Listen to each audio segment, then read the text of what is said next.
어제는 그 중위자 대학원 개강 메시지가 그 영상 전도학교죠.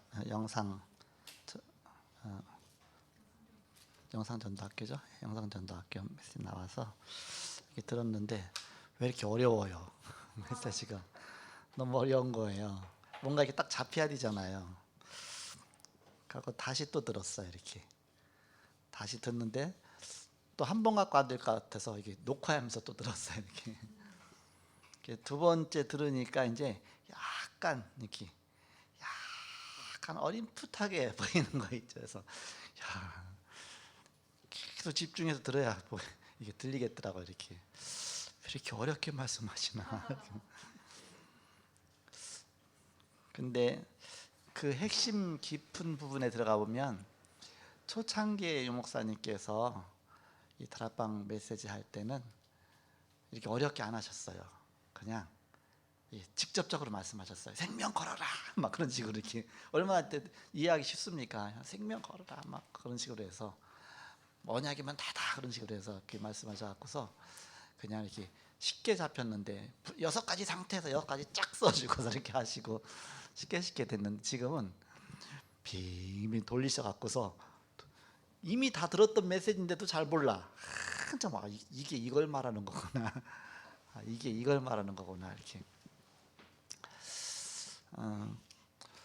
그래서 이 기본 메시지가 그래서 이렇게 중요합니다. 기본 메시지 안에 사실 다 들어있거든요. 그리스도 안에 다 들어있잖아요. 이렇게. 근데 그리스도를 계속 반복해서 전하니까 잘 안 듣거든요. 잘 안 들으니까 이제는 그리스도를 말하되 빙 돌려갖고서 빙빙 나중에는 그리스도 말하는 건데 이렇게 빙빙 돌려서 얘기하니까 새로운 것 같기도 하고 또 이제는 뭔가 이렇게 이거 같기도 하고 그러면 자꾸 듣도록 어쨌든 가면 안 되잖아요. 가지 않고 계속 듣도록. 근데 나중에 보면 결론은 그리스도예요. 결론은 복음이에요. 복음 아니고 다른 거 말씀하시지 않으시거든요. 이렇게. 그럼 어떻게 복음 전할 것이냐? 성경적인 전도 운동입니다. 결국 그렇게 해서 세계 복음 알 수 있는 그 답이 그 속에 있는 겁니다. 그래서 그 기본 메시지 속에서 이 메시지를 듣다 보면 그게 이제는 이렇게 연결이 돼요. 이렇게 요게 그걸 얘기하는 거구나. 이게 그걸 얘기하는 거구나. 그게 더 점점 이제는 깊어지죠. 이렇게 기본 메시지 들었던 부분이 더 확실해집니다. 점점.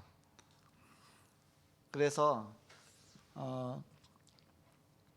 초창기에 어떤 생각을 했느냐 하면 코끼리를 장님들이 보고 와서 얘기하잖아요. 여러 명 장님들이.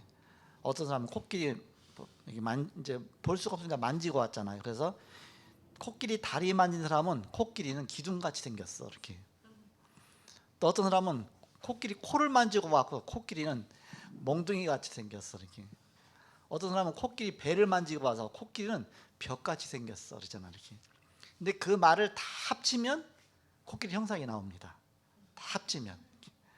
그러니까는 그 한 부분을 유 목사님이 계속 강조해서 이쪽 얘기하는 겁니다. 이쪽을 계속 하다가 이쪽으로 하다 그렇게 해서 전체를 빠지지 않고 계속 훈련받는 사람은 전체 그림이 보일 수 있도록 이렇게. 그래서 산이 있으면 산이 얼마나 복잡합니까?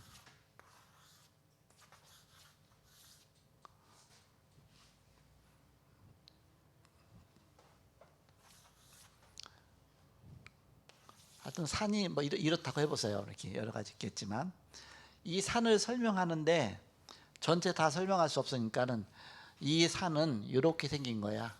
이렇게 설명해줘. 이렇게. 또 그다음 설명해줘. 이 산은 이렇게 생긴 거야. 설명해줘. 코끼리 만지듯이 이렇게. 이 산은 이렇게 생긴 거야. 근데 이걸 계속해서 이쪽 부분 계속 반복해서 얘기하면 나중에 이걸 지속 들은 사람은 어렴풋하게 이게 딱 보이는 겁니다. 이게. 이런 식으로 생겼구나. 그래서 지속 들은 사람과 안 들은 사람은 차이가 있죠. 그러니까 훈련을 지속받은 사람은 이제 전체가 보이기 시작하는데 그렇지 않으면 한 편협적으로 이렇게 보이죠. 이렇게. 그러니까 전체적인 부분을 볼 수가 없죠. 그렇게 저는 이제 처음에 훈련 받으면서 그렇게 생각했습니다. 윤 목사님 뭐라고 설명하냐면 이제 그래서 요거 하나 위에다 또 하나 위에 또 하나 위에다 또 하나 위에 또 하나 위에 막 이렇게 하잖아요. 그렇게 하면서 요거 설명하고 거기다 하나 더해서 그 다음 설명하고 그 다음 설명할 때는 밑에 거 설명하고 그 다음 설명하고 그 다음 또 설명하고 또 그 다음 설명할 때는 또 제일 밑에 거 설명하고 그 다음에서 이렇게 설명하고. 복음 편지를 시가까지 하더라도 1과 처음에 하고 2과 할 때는 1과 하고 2과 해주고 3과 할 때는 1과 하고 2과 요약해서 하고 3과 요약한 다음에 이제 3과 하고 그 다음에 4과 5과 10과 하면은 이제는 또 1과 2과 3과 4과 쭉 요약한 다음에 또 10과를 얘기해주고. 그러니까는 이게 뿌리가 쫙 내리는 겁니다. 복음의 뿌리가 쫙 내리는 것이죠. 어떻게 하면 이 복음이 각인 뿌리 체질될 수 있느냐, 그 관점에서 오직 복음을 말하는데, 오직 그리스도를 말하는데 그렇게 다 설명하는 것이죠. 그래서 다락방에서 제일 처음 시작할 때에 그 제자 찾는 것이 가장 중요했거든요. 이렇게 다락방 무너지면 안 되니까, 교회가 무너지면 안 되잖아. 이렇게 그래서 절대 무너지지 않는 그 한 사람 찾는 겁니다. 그 사람이 누구냐면 조장입니다. 조장.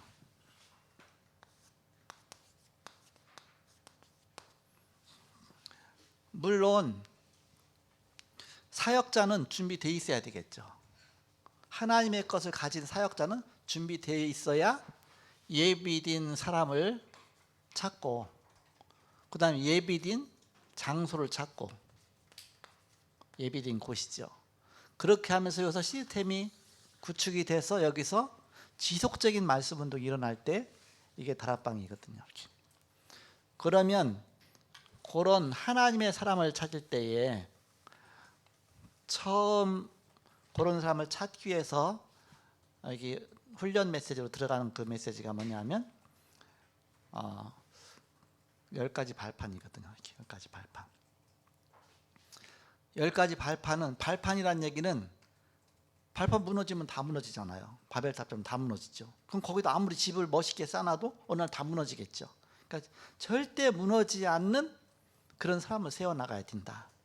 그러니까 복음 앞에 생명 건 사람, 복음이 다인 사람, 오직 그리스도인 사람, 먼저 그 사람부터 찾아서 세워서 거기다 시작해야지, 반석 위에 세워지지 않은 것은 다 무너질 거 아닙니까? 그런 사람을 예비해놨다, 그 얘기입니다. 그거는 성령께서만 찾을 수 있게 하신다. 하나님이 그런 사람을 예비해놨다. 다락방의 최고 첫 번에 이렇게 시작할 때 메시지가 10가지 발판 아닙니까? 하나님의 절대 주권이죠. 하나님은 우리의 모든 것을 하나님의 손에 움직이신다. 절대 주권. 크게 하고 낮게 하고 부자가 되고 가난하게 되고 모든 것이 주의 손에 있나이다. 다윗처럼 그런 고백. 그런 하나님의 절대 주권 가진 그 신앙 가진 사람을 세워서 복음 운동해야지. 그렇지 않으면 자꾸 사람 따라가니까, 자꾸 이제는 뭐 물질 따라가니까 세상이 흔들려 버리니까 그 어느 날 다 무너지겠죠. 그 한 사람 찾는 것이 너무 중요하겠죠. 그럼 하나님은 이 모든 걸 절대 주권 속에 역사하시는데 어떤 걸 중심으로 역사하시느냐? 그게 그리스도입니다. 그리스도 중심으로 역사하신다. 구약에 그리스도 예언했고, 그리스도께서 이 땅에 오셔서 다 성취하셨고, 지금도 그리스도께서 세상 만물을 주관하시고, 그리스도 중심으로, 그 그리스도는 역사의 주인공이시다. 그런데 바로 하나님의 절대 주권 속에 그리스도 중심으로 우리가 인도받을 때에 비로소 성령의 역사로 이루어진다. 성령께서 역사하셔서, 그래서 성부 하나님, 성자 예수님, 성령 하나님, 성삼위 하나님의 보좌의 비밀, 그 축복이 나타나는 것이죠. 이런 발판 속에 세워진 사람을 하나하나 찾아서 이렇게 복음운동 펴는 것입니다. 우리의 발판은 절대 무너지면 안 되잖아요. 이렇게 우리의 신앙의 발판은. 그 근거가 뭐냐? 그게 말씀이잖아요. 성경. 성경 말고 말씀 말고 다른 거에다가 발판을 놓으면 안 되겠죠. 오직 하나님 말씀.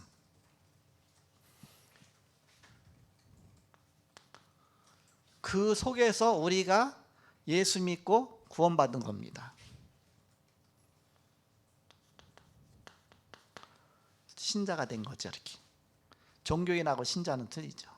신자는 하나님의 절대 주권 믿고 예수도가 나의 생명 되시고 성령의 충만 받고 그러면서 하나님 말씀대로 그대로 이제는 예수 그리스도 영접해서 하나님 자녀가 된 겁니다. 성령이 너희 안에 거하시는 전인 줄 알지 못하느냐.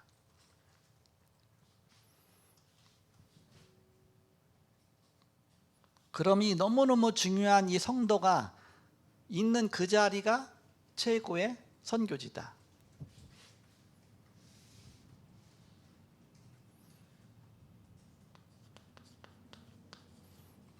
장소죠, 장소. 그러니까 예비된 장소 찾는 것이 너무 중요하다. 이렇게. 사람이 나오면 장소도 나오게 돼 있습니다. 사람이 아닌 사람이 있는 장소는 소용없거든요. 그러나 진짜 복음에 답을 얻은 사람이, 답을 가진 사람이 있는 그 장소가 중요하죠. 그러면 그 장소가 하나님의 뜻이 이루어지는 겁니다. 그래서 사람은 나왔는데 장소는 틀릴 수도 있어요.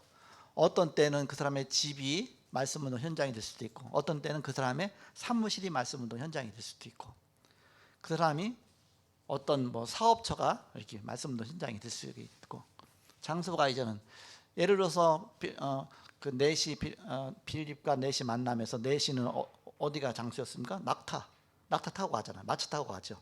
마차가 말씀 운동 딱 전하는 장소가 됐죠. 이렇게.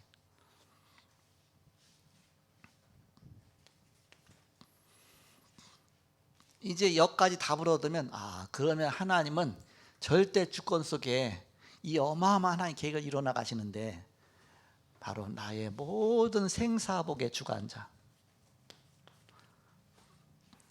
생사복의 주관자는 하나님이시다.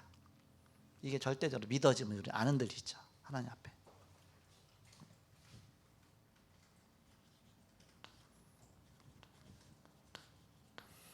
죽음이 와도 상관없죠. 왜? 분명히 죽음 이후에 내세 우리가 가야 될 곳 이미 정해져 있습니다. 죽는 것은 시한부 인생이라고 했습니다. 한 번 죽는 것은 정해진 것이요 그 위에는 심판이 있으리니 우리가 갈 날을 알지 못하지만 하나님은 이미 다 여러분의 갈 날을 알고 계십니다. 그때까지 내가 복음 전하다가 하는 겁니다. 언제까지 하나님 날 이 땅에 남겨두실지 모르지만 그건 하나님의 손에 있는 겁니다. 그거는 뭐 먼저 가고 나중 가고도 없습니다. 하나님 부르시면 그날이 내 인생 끝이죠. 그렇다면 내가 이 땅에서 사는 동안에 무엇을 위해서 살아야 될 것이냐?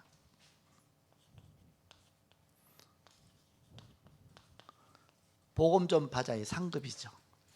이 복음 전하는 자를 위해서 냉수한 것을 주면 그 상이 결단코 잃지 않을 것이다. 왜? 복음 전하는 게 너무너무 중요하니까. 이게 전도자의 상급입니다. 그렇다면 이런 배경 속에서의 전도자 한 명이 얼마나 중요하냐.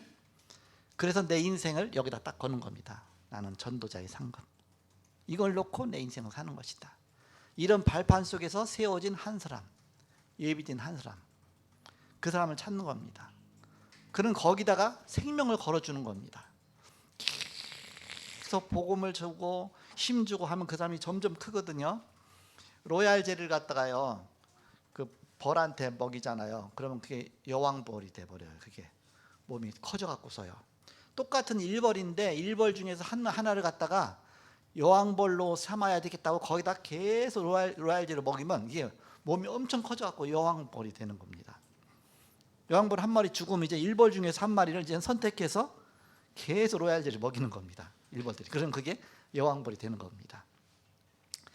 이런 발판만 정말 예수 생명 가진 자가 복음을 계속 들으면 바로 이런 역사가 일어나는 것이죠. 그렇게 해서 찾아진 한 명 한 명 거기에 하나의 시스템이 되어지는 것입니다. 어, 그 사도 바울 다음에 그 말씀 갖고 종교교회 간 사람은 물론 이제 종교교회 간 사람은 이제 마틴 루터지만 그러나 신학적으로 종교교회 간 사람은 칼빈이거든요. 칼빈. 그래서 우리는 칼빈의 그 여러 가지 뭐 그 신학 그 바탕을 갖고서 지금 장로교가 세워졌습니다. 교회 자체가. 칼빈의 모든 신학을 뭐 기독교 강요도 있고 막 여러 가지 굉장히 많지만 칼빈은 책을 어마어마하게 많이 썼거든요. 그 전체 속에 전체를 갖다 하나로 딱 요약하라. 그러면 절대 주권입니다. 절대 주권. 칼빈의 신학은 요약해서 한마디로 말하라 그러면 절대 주권입니다. 절대 주권. 칼빈 신학의 뿌리입니다. 하나님의 절대 주권. 오늘 옥에 갇힌 요셉입니다.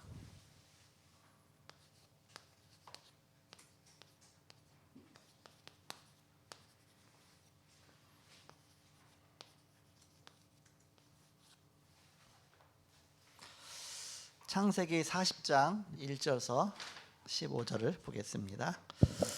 창세기 40장 1절에서 15절을 교독하겠습니다. 제가 1절을 먼저 읽습니다.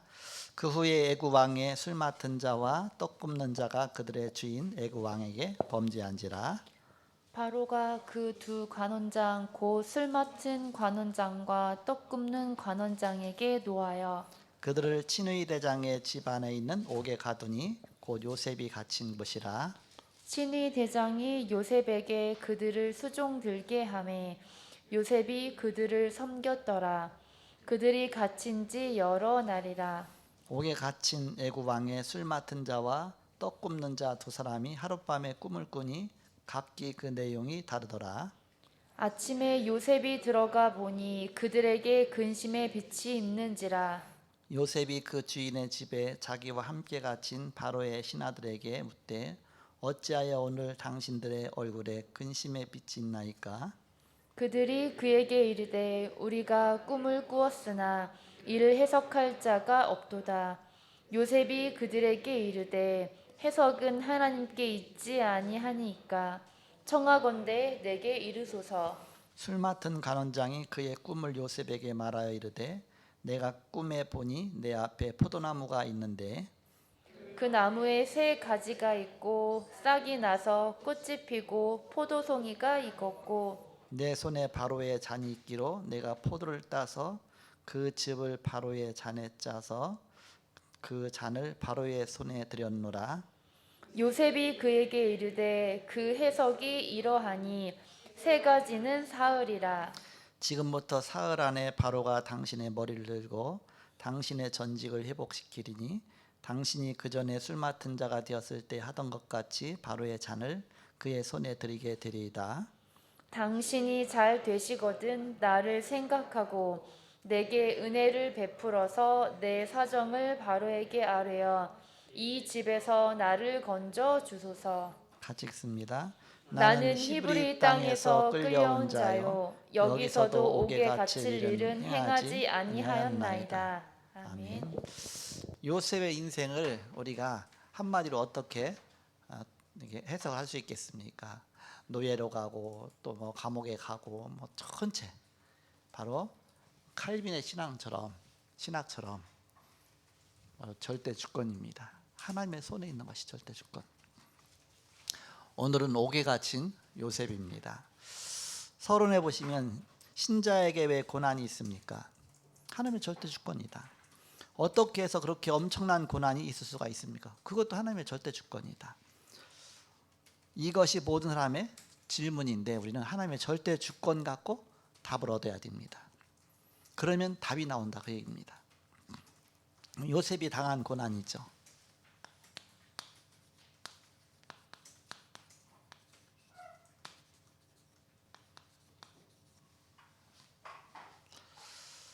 모친이 죽었습니다.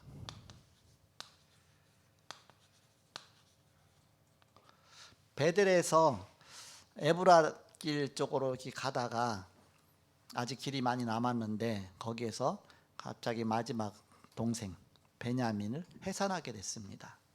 그러면서 해산하면서 죽었어요. 이렇게 너무 슬퍼서 이름을 베노니 하고 죽었어요. 베노니. 근데 그 아버지 그 야곱은 베노니를 베냐민으로 바꿨습니다. 베노니는 슬픔의 아들이구나. 엄마 없이 자라야 되니까.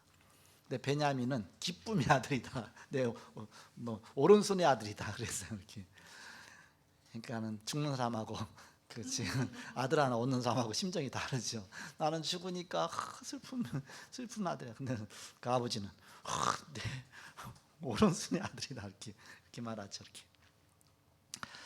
모친의 죽음이라는 얘기는 이제는 그 라헬이 생각할 때 엄마 없이 자라야 된다는 생각하니까 얼마나 슬프겠습니까? 그것도 하나님의 절대 주권 속에 있는 겁니다.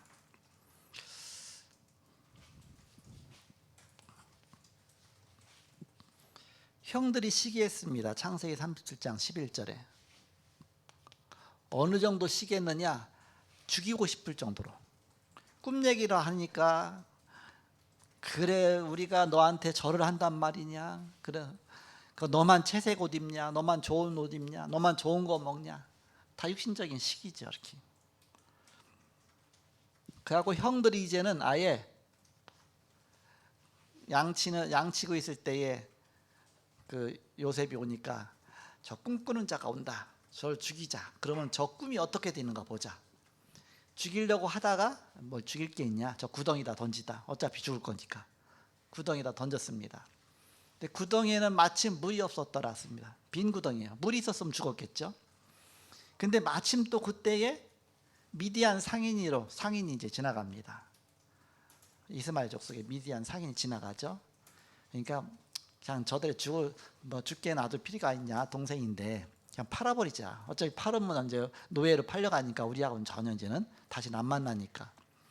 그래서 팔아버리죠. 죽음을 모면했는데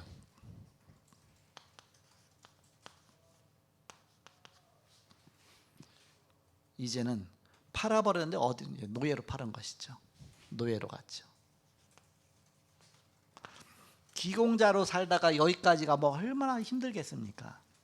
이것도 완전히 그 12아들 중에서 최고 특대우를 받던 요셉이 이 상황까지 간 겁니다.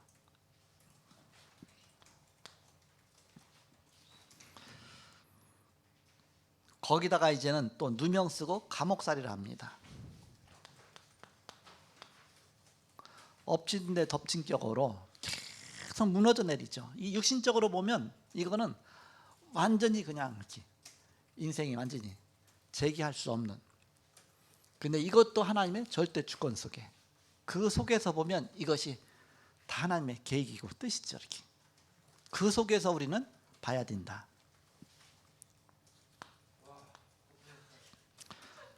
두 번째입니다. 하나님은 그 속에서도 요셉과 함께 하셨습니다. 위드지요, 위드. 하나님이 함께 하시는 것이 형통이다 그랬습니다. 여호와께서 요셉과 함께 하심으로 함께 하는 자체가 형통이다 그랬습니다. 저의 모든 것이 형통하게 되었더라. 감옥 들어간 게 형통입니까? 누명 쓴 게 형통입니까? 근데 형통하였더라 그랬습니다. 형통이라고 그랬어요. 하나님이 함께 하시는 자체가 형통입니다. 불 가운데 들어가도 물속에 빠져도 죽음 속에 위기 속에 들어가도 하나님이 함께 하시는 게 형통입니다.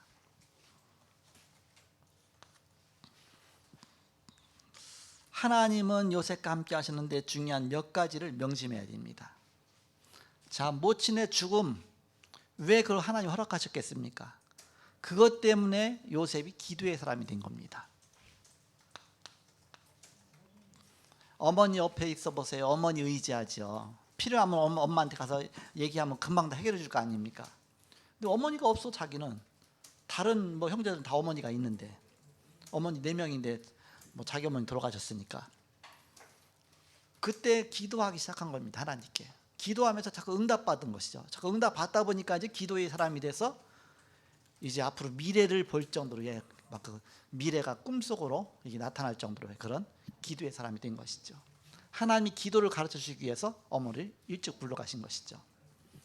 저도 어머니 뭐 초등학교 때 돌아가셨는데 사실 그때 예수도 안 믿었지만 그것 때문에 예수 믿게 되고 그러면서 예수 믿으면 또 자꾸 이제 기도를 나도 하게 돼 있죠. 그러면서 오히려 더 깊은 기도 속으로 들어가게 되는. 형들이 시기하죠. 그 가나안의 그 야곱의 밑에서 있으면 아무리 성공해도 양치기밖에 더 되겠습니까? 최고 되는 게 양치기입니다. 목자예요. 집 떠나게 만든 겁니다. 집 떠나게. 출가죠. 가출하고 출가는 틀리죠.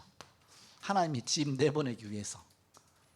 왜? 야곱의 밑에 있어서 더 크지 않으니까.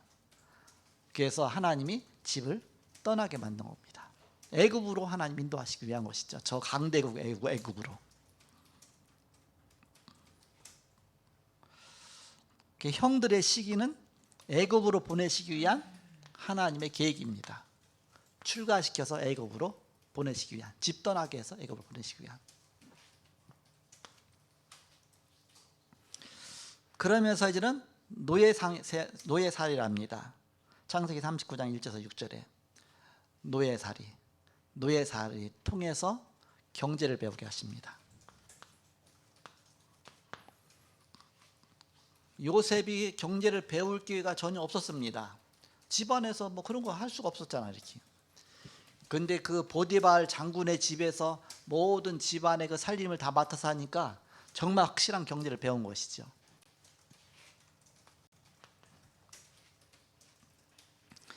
주인 여자가 유혹하잖아요, 이렇게. 알아본 것이죠, 이렇게.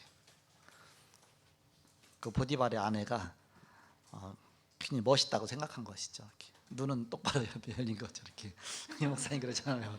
눈은 똑바로 열려갖고서 그 남자를 알아봤다 그랬잖아요. 이렇게 얼마나 요셉이 노예지만 그 정도로 중요한 준수했다 그 얘기죠. 이렇게. 그런데도 불구하고 언약에 흔들리지 않았습니다. 언약 잡고 흔들리지 않는 그런 믿음이 튼튼하게 세워지는 것이죠. 고소 유혹에 넘어가면 이중생활하면서 그 여자한테 잘 먹고 옷 잘 입어가며 살 수 있어요, 평생 이렇게. 그러나 하나님 언약하고는 반대잖아, 이렇게. 그러니까 언약을 굳게 붙잡은 겁니다.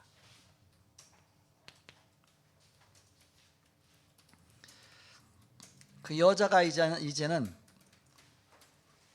그 자기 말 안 들으니까 복수심이 생겨갖고서 누명 씌우잖아요. 참 전도자는 누명 쓸 때도 있습니다. 복음 때문에 핍박당할 때도 있습니다. 그렇지만 하나님의 절대 주권 믿고 이것을 다 넘어가는 겁니다. 우리가 다락방이 요거도 먹고 또 막 이단 소리 듣고 하지만 우리가 언약을 갖고 있고 또 절대 주권을 알고 있기 때문에 우리는 다 넘어갈 수 있습니다. 초대교회가 엄청난 핍박받았지만 바로 그들은 다 하나님이 절대 주권 믿고 다 넘어설 수 있었던 것입니다.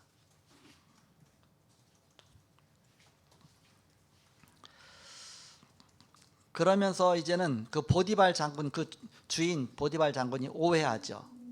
그래갖고서 네가 그 나쁜 짓을 해? 내가 너한테 모든 걸 다 맡겼건만 내 부인만 안 맡겼는데 네가 그런 일을 해? 그래갖고서 오해하고서 완전히 감옥에다 집어넣게 되잖아요. 그 오해 받은 것 자체도 하나님의 절대 주권 속에. 그래서 그것 때문에 이제 감옥에 들어가죠.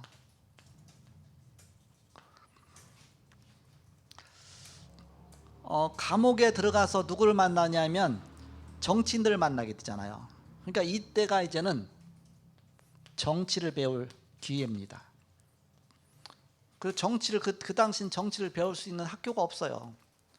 정치 대학도 없습니다. 최고의 정치 대학 들어간 겁니다. 장관들이 갇히는 감옥이었거든요.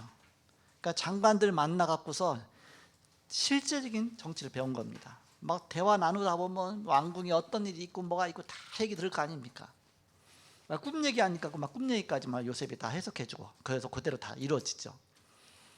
그래서 세 가지가 있는데 그러면서 이제는 그 포도를 따갖고서 이제는 왕한테 다시 드렸다 했더니 세 가지는 앞으로 사흘이다. 사흘 안에 당신은 다시 원대복귀 돼서 왕 앞에 가서 이제는 술상을 왕에게 다시 드릴 것이다. 그대로 다 이루어지죠. 또 떡 맡은 장관은 이제는 자기 떡을 갖고 가는데 새들이 와서 먹었다. 너가 아직 목이 잘릴 것이다. 그대로 다 이루어졌죠. 그래서 이제는 여기서부터 장관을 만나게 되는 것이죠. 만남의 축복이죠.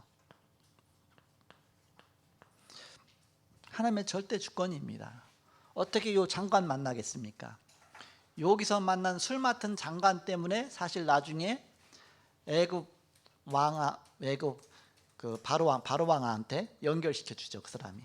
그러니까 그 하나하나 만남과 사건과 모든 것이 하나님의 절대 주권 속에.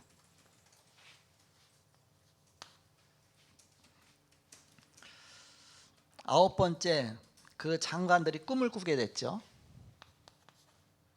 꿈을 해석하시는 분도 하나님이시다. 하나님은 모든 걸 알고 계신다. 그 절대 주권을 믿은 것입니다. 그래서 그 꿈을 해석했는데 그 해석한 대로 다 성취가 됐습니다. 술 맡은 장관은 복직이 됐고 떡 맡은 장관은 목이 잘려 죽었고,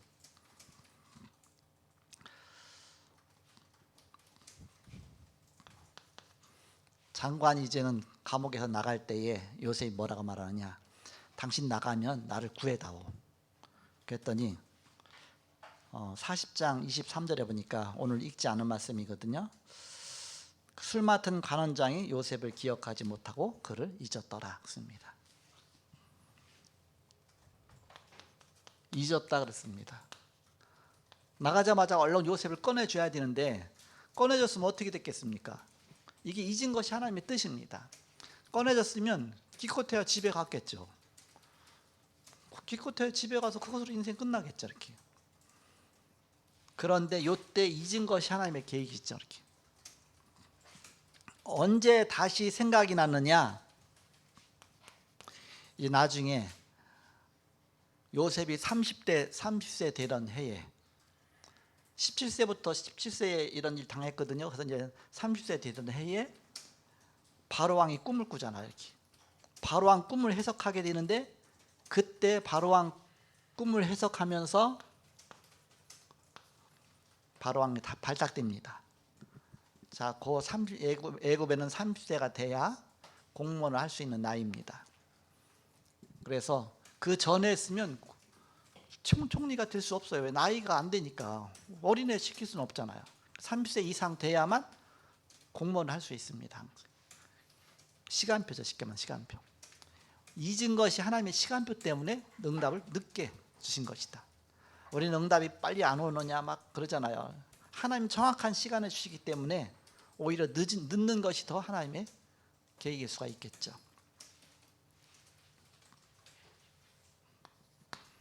마지막 세 번째입니다. 여기서 우리가 깨달을 교훈과 약속입니다.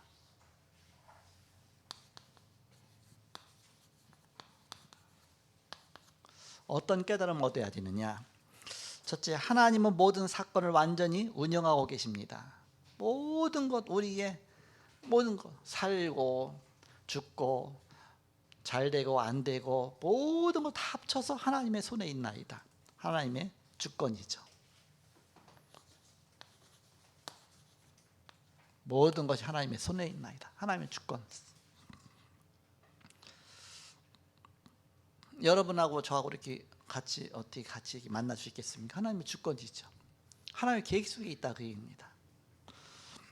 하나님은 모든 사람의 걸음을 알고 인도하십니다. 성령의 인도죠. 그리고 모든 것을 인도해 나가신다. 하나님은 정확하게. 우연인 줄 알았더니 하나님의 필연이다. 하나님의 계획 속에서 인생을 인도해 나가시는 것이다. 하나님은 언약을 정확히 이루십니다. 언약, 하나님의 말씀 아닙니까? 성경의 권위죠. 말씀의 권위. 말씀대로 역사하신다. 하나님의 말씀을 성취해 나가십니다. 내가 그 속에 있는 것입니다. 하나님은 구원의 역사를 세상 속에 행하십니다. 이 세상 속에 가장 중요한 것이 구원 아닙니까? 구원 중심으로 모든 걸 역사하신다.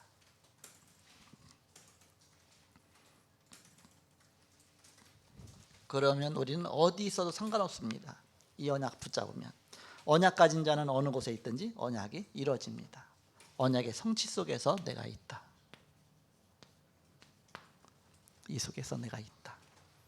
옥에 갇힌 요셉, 우리가 겉으로 볼 때는 엄청난 문제인 줄 알았더니 이것이 하나님의 모든 언약을 성취해 나가시는 하나님의 절대 주권 속에 하나님의 계획이 이루어지는 언약 속에 있는 것입니다.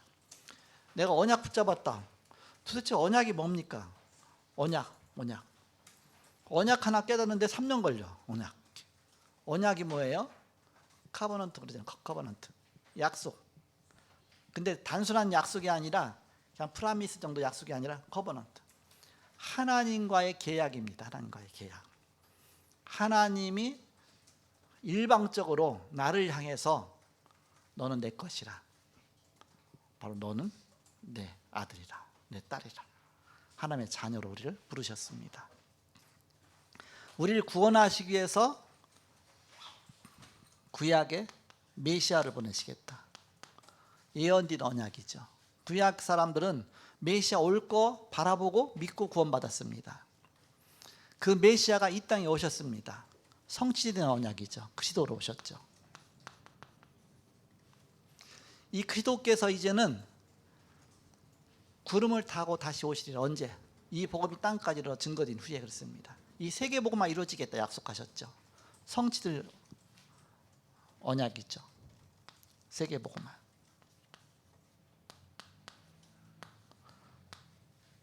그래서 예언된 언약 메시아 구약이죠. 성취된 언약 그리스도. 앞으로 성취될 언약 세계 복음화 언약입니다. 언약. 그리스도는 언약의 주인공이시죠. 그래서 예수가 그리스도시다. 이 언약 붙잡은 자는 모든 다 응답이 다 오게 돼 있죠. 바로 요셉이 이 언약 속에 있기 때문에 모든 것이 하나님의 절대 주권 속에 모든 것이 합력해서 다 성취되고 응답으로 오게 된 것이죠. 이런 귀중한 축복 속에 승리하시는 여러분 되시기를 그리스도의 이름으로 축복합니다. 기도하고 마치겠습니다. 하나님 감사합니다. 이 시간에 선교 헌신 예배로 드렸습니다. 우리의 발걸음 인도하시고 역사하시는 주님, 오늘도 귀한 날 또 말씀 주시고 이 시간까지 함께 하신 주님 감사합니다. 가는 발걸음마다 하나님 언약 성취의 발걸음 속에 있게 하시고 하나님의 최고의 응답 속에 있게 하여 주옵소서. 주의 모든 성도들에게 힘을 주시고 성령 충만 주시어서 바로 현장 살리고 세계 살리는 그런 전도자의 축복 누리게 하여 주옵소서. 가장 행복한 전도자의 축복 누리게 하여 주옵소서. 지금은 주 예수 그리스도의 은혜와 하나님의 사랑과 성령님의 내주인도 교통 역사하심이 복음 안에 승리할 주의 사람들의 예지로부터 영원토록 함께 계실지어다. 아멘.